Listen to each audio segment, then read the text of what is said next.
Fact News.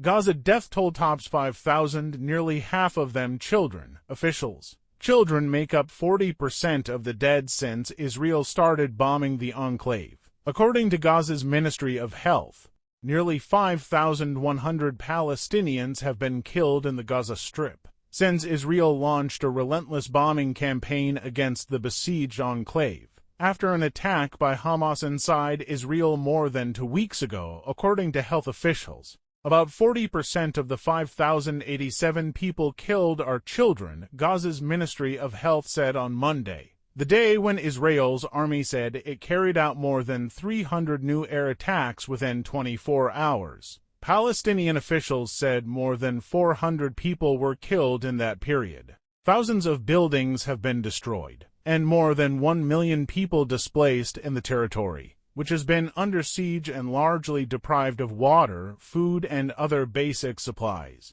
Fighting raged unabated overnight after Israeli Prime Minister Benjamin Netanyahu promised that Israel would erase Hamas, an armed group that runs Gaza, as a full-scale ground invasion loomed. Hamas's attack in southern Israel killed at least 1,400 people, mostly civilians.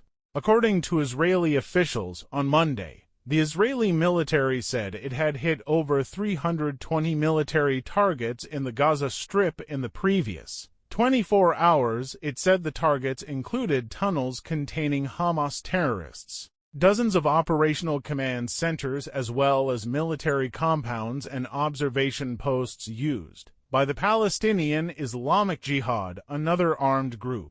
Gaza's government media office said more than 60 people were killed in the raids during the night, including 17 in a single strike that hit a house in northern Gaza, and at least 10 were killed in new strikes on Monday morning in the south. Rafah resident Mohammed Abu Sabala said he had returned home from a mosque after dawn prayers on Monday, and a quarter of an hour later there was a bombing. We couldn't see anything because of the thick smoke, he said, adding, "We thank God that we've emerged safe and sound with only a few windows and doors destroyed." Tala Herzala, 21, who evacuated to the south following Israel's order to leave the northern Gaza Strip on October 13th, said last night could not be described in words. "We were literally shaking due to fear. We didn't know if we would wake up alive or not." Tala noted, adding that she woke up in the morning to a series of bombings nearby. Israel has continued bombarding Gaza's south despite telling 1.1 million people in the north of the besieged enclave to relocate there ahead of an expected ground offensive. "We were displaced from Tal al-Hawa to Rafah at the request of the Israeli army, and this is what happened to us. My son is a 3-month-old martyr, the father of a child killed in an attack in Rafah, told Al Jazeera. Israeli forces are massed near the Gaza border, and smaller units have already carried out limited incursions, targeting Hamas and hoping to rescue captives the group took from Israel on October 7th. Israel now puts the number of captives at 222.